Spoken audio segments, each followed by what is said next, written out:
Right. So today we're gonna go deep on something. Yeah. A little different, a little unexpected. Oh, We've got this review of Winnie-the-Pooh, Blood and Honey 2. oh yeah. You remember that first movie that turned Anya. all of our childhood favorites into Yeah. like this horror, It was wild. horror fest. Yeah, it was. And well, the sequel's here. It is. And from what I've read, it sounds like they really just went all in on that like shock value, Well, I mean, the first one was pretty shocking, Yeah. so I'm curious to see how they up the ante, how they go further with this one. Yeah, for sure. I mean, it's definitely not your average trip to the 100-acre wood anymore, is it? Not anymore, no. So this time around, Pooh and Piglet, right. they're back. They're back. And they're in Ashdown. Yeah.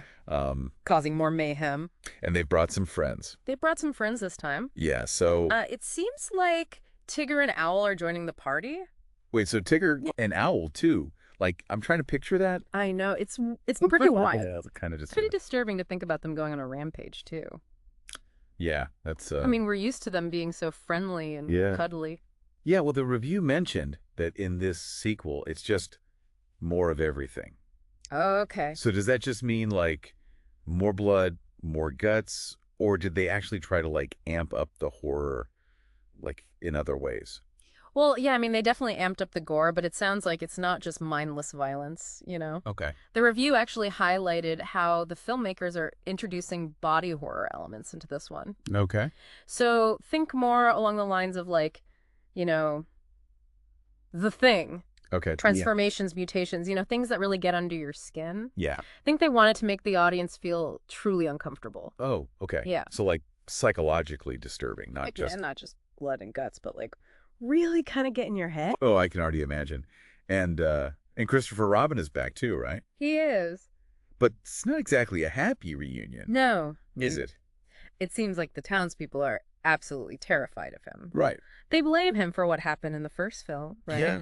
And so there's a lot of suspicion surrounding his return. Yeah, yeah. So it kind of adds this interesting layer of tension to the whole thing. Right. Because you're not really sure who to trust. Yeah, for sure.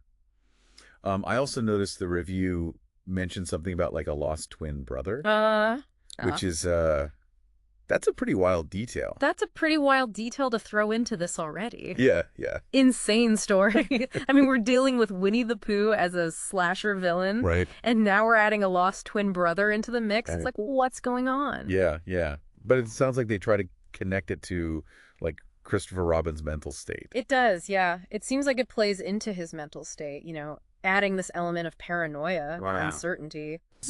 Really kind of messing with his mind. And the review specifically praised Scott Chambers' performance as Christopher Robin. Oh, wow. Yeah, saying it brought some unexpected depth to the character. Interesting. Okay. Yeah. Yeah. Speaking of performance, I am curious about Pooh. Yeah. In the first film, he was something else. Did they manage to make him even more terrifying this time around? Well, that's a tall order, right? Right. But from what I read, it sounds like Ryan Oliva really nailed it. Like he really captured that silent, brutal menace of Pooh. Right, right. That really unsettling feeling you get just looking at him. Yeah, yeah. It's kind of like they combined his physical presence with this unsettling atmosphere in Ashdown. Yeah, exactly. Which the review described as like a town trapped in a nightmare. A town that's living in a nightmare. Right, right. Yeah. They mentioned that the effects were better this time around. Anything specific that stood out to you?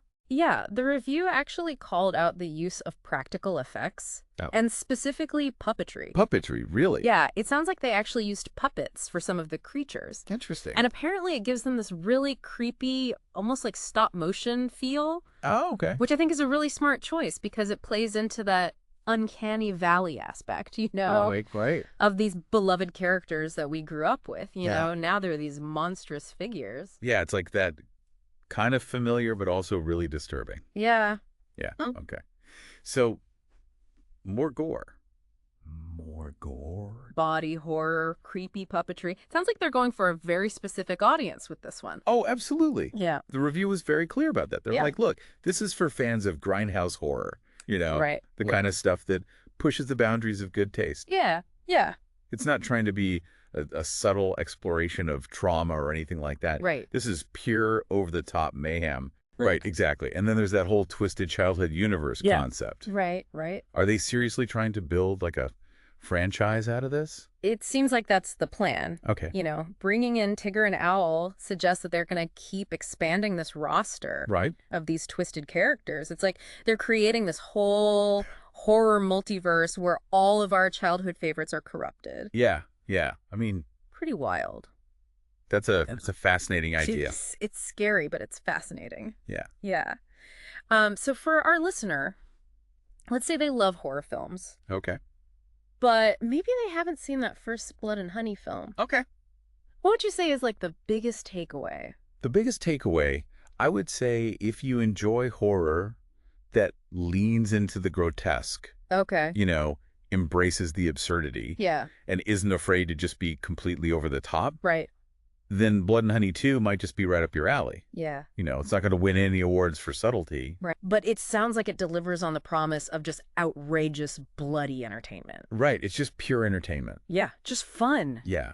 Yeah. Well, it definitely sounds like a wild ride, that's for sure. It does. It kind of leaves me wondering, though, what does it say about our culture? Yeah. That we're so fascinated with these, like, dark, twisted versions of childhood stories. Yeah. You know, is it a way of, like, confronting our fears? Yeah, maybe. Or is it just like morbid curiosity? Morbid curiosity, yeah. I don't know. I mean, it's a question worth pondering, right? It is. Like, why are we so drawn to this kind of stuff? Yeah. I think it's probably a bit of both, you know? Yeah. But I think it's clear that these twisted retellings, they tap into something primal. Yeah. Something that both horrifies and fascinates us. Right. At the same time. Yeah, exactly. It's a strange mix.